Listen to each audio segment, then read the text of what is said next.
ওহ, আজকে 1 বছর হলো না আমার টিভিএস রাইডার স্টার্ট নেওয়ার কোনো নামই নিচ্ছে না। আমি অলরেডি আধ ঘন্টা ধরে, কোনো ব্যাটারিতে কোনো পাওয়ার নেই,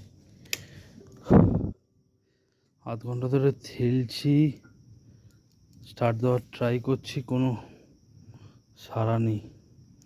আজকে 1 বছর হয়নি আমার বাইকের। এটাই টিভিএসের বিল্ড কোয়ালিটি। তার উপরে কিক নেই,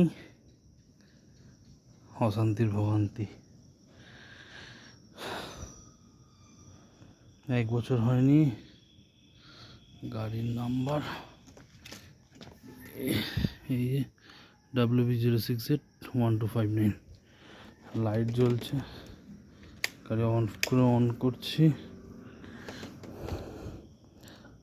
সেলফ মারছি, কোনো নামও নিশান নেই।